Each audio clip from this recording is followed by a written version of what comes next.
প্রতিষ্ঠিত লাভ করবে তার আন্দোলনকে বন্ধ করার জন্য পুলিশ মন্ত্রীকে গুলি চালানোর নির্দেশ দিলেন।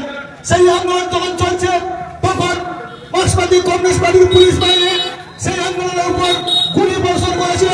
মমতা বন্দ্যোপাধ্যায়কে চুলের মুঠি ধরে টানতে টানতে তাকে মমতা বন্দ্যোপাধ্যায়কে আক্রান্ত করেছিল। সেই দিনের সেই 21শে জুলাই কলকাতার কলকাতার ধর্মতলায় সেই নবান্ন অভিযানে অভিযানে সেখানে রক্ত রাঙিয়ে দিয়েছিল। সেই 21শে জুলাই মমতা বন্দ্যোপাধ্যায় শহীদদের কথা ভুলেননি। তিনি শহীদদের শ্রদ্ধা সম্মান জানাতে শহীদ তর্পণ করার জন্য 21শে জুলাই আমরা সবাই সমবেতভাবে যাই। সেই মমতা বন্দ্যোপাধ্যায়ের 21শে জুলাই আমরা সবাই যাব। যখন আন্দোলন করেছিলেন আমরা দেখেছি 2011 সালের আগে মার্ক্সবাদী বিভিন্নভাবে যেভাবে শোষণ শাসন অত্যাচার যেভাবে মানুষের অধিকারকে হরণ করেছিল সে কথাগুলো আমরা সবাই জানি। নেতাদের গণ আন্দোলন, আমরা নন্দীগ্রামের গণ আন্দোলন, যে সাইবাড়ি থেকে শুরু করে বেনাচাপা কেশপুর থেকে যেভাবে নৃশংসভাবে তৃণমূল কংগ্রেসের 56,000 কর্মীরা খুন হয়েছে মার্ক্সবাদী কমিউনিস্ট পার্টির হাতে। আজকে আমরা সে কথাটা বলতে চাই। আজকে মমতা বন্দ্যোপাধ্যায় যখন ক্ষমতায় এলেন, মমতা বন্দ্যোপাধ্যায় তিনি বাংলায় তিনি আঁচল পেতে পেতে ভিক্ষা করেছিলেন। তিনি বলেছিলেন ভিক্ষা নয় চাইছিলেন জোড়াফুলে ভোট দিন। তাই তো বাংলার 10 কোটি মানুষের সবাই কিন্তু দলমত নির্বিশেষে মমতা বন্দ্যোপাধ্যায়কে ভোট দিয়ে জয়যুক্ত করেছেন। মমতা বন্দ্যোপাধ্যায়কে মুখ্যমন্ত্রী হিসেবে তাকে দায়িত্ব দিয়েছিলেন। তখন মমতা বন্দ্যোপাধ্যায় দায়িত্ব পাওয়ার পর তিনি 76টা প্রকল্পের মধ্যে দিয়ে বাড়িতে বাড়িতে প্রত্যেকটা উন্নয়ন পৌঁছে দিচ্ছেন। দুয়ারে সরকারের মধ্যে দিয়ে সেখানে উন্নয়নটা পৌঁছে দিচ্ছেন। আজকে মমতা বন্দ্যোপাধ্যায় বলছেন কে সিপিএম করে, কে বিজেপি করে, কে কংগ্রেস করে, এটা বড় কথা নয়। আমার উন্নয়নটা যেমন সমস্ত বাড়িতে পৌঁছায়, আমি একজন মানবিক মুখ্যমন্ত্রী, আমার দায়িত্ব কর্তব্য।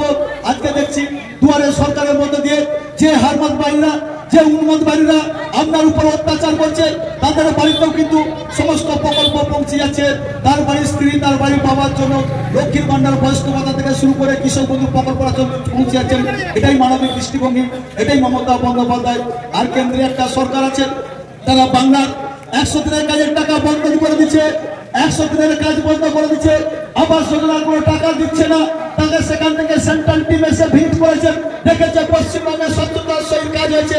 আমি বিরোধী নেতা শুভেন্দু অধিকারীকে বলতে চাই, এখানে যারা জব কার্ডের কাজ করেছে শুধু তৃণমূল কংগ্রেসের নেতৃত্ব নয়, সেখানে সিপিএম কাজ করেছে, বিজেপিরাও কাজ করেছে, কংগ্রেসের কর্মীদের নেতৃত্বও কাজ করেছে। তারা কাজটা পেত, তাদের কাজের ক্ষেত্রে সেখান থেকে কাজটা বন্ধ করে দিচ্ছে 100 দিনের কাজ। তাই তো আমাদের নেত্রী মমতা বন্দ্যোপাধ্যায় আন্দোলন করেছিলেন, অভিষেক বন্দ্যোপাধ্যায় আন্দোলন করেছিলেন যে আমি সমস্ত গরিব মানুষের 100 দিনের কাজের টাকা পৌঁছে দেবো। আজকে কিন্তু সমস্ত মানুষ কিন্তু 100 দিনের কাজের টাকাটা পেয়েছে। আজকে ভারতবর্ষের প্রধানমন্ত্রী নরেন্দ্র মোদী 2014 সালে যখন ভারতবর্ষের তিনি নির্বাচনে অংশগ্রহণ করেছিলেন, তিনি বলেছিলেন আমি একজন চাওয়ালা প্রান্তিক গরিব মানুষ। সারা ভারতবর্ষের মানুষ দলমত নির্বিশেষে বিশ্বাস করেছিলেন যে একজন চাওয়ালা মানে গরিব মানুষের কথা ভাববে, একজন চাওয়ালা মানে মেহনতি মানুষের কথা ভাববে, ছাত্র যুবর কথা ভাববে।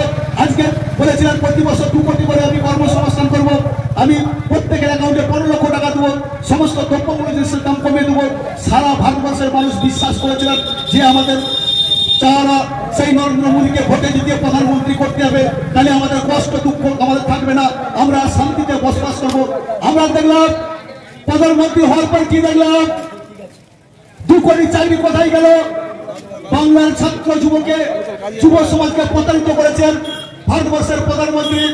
আজকে যে গ্যাসের দাম ছিল 500 টাকা, সেই গ্যাসের দাম হয়েছে আজকে 1000 টাকা।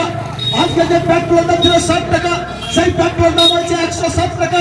আজকে টোক টাইম আমরা 10 টাকায় ফোন করতে পারতাম, সেখানে আমাকে 200-300 টাকা ভরতে হচ্ছে ফোনে। আজকে জেনারেলকে বেসরকারি করে দিচ্ছে, আজকে এলআইসিকে বেসরকারি করে দিচ্ছে, আজকে কয়লা খনি থেকে শুরু করে ভারতের রাষ্ট্রীয় দ্রব্য সমস্ত একে একে জিনিসকে বেসরকারি করে করছে এই ভারতের জনতা পার্টি। তারই বিরুদ্ধে আমাদের প্রতিবাদ, তারই বিরুদ্ধে আমাদের আন্দোলন। আজকে আমাদের বাংলাকে বিচারিত করছে, বাংলার ট্যাক্সের টাকা কেটে দিয়ে যাচ্ছে, বাংলার প্রাপ্য টাকা দিচ্ছে না। এখানে বিরোধী নেতা বলছেন বাংলার কাজ বন্ধ করে দাও, বাংলার সমস্ত প্রাপ্য টাকা বন্ধ করে দাও, তাহলে আমরা ক্ষমতায় আসবো। বাংলার মানুষ জানে মমতা বন্দ্যোপাধ্যায় আছেন, মমতা বন্দ্যোপাধ্যায় 10 কোটি মানুষের জন্য প্রকল্পের মধ্যে দিয়ে বাংলাকে কোনোভাবে আঘাত না আনতে পারে। তাই তো মমতা বন্দ্যোপাধ্যায় প্রকল্পকে কিন্তু একটাও বন্ধ করেননি। তিনি প্রকল্প চালিয়ে যাচ্ছেন। আজকে বিজেপি বলেছিল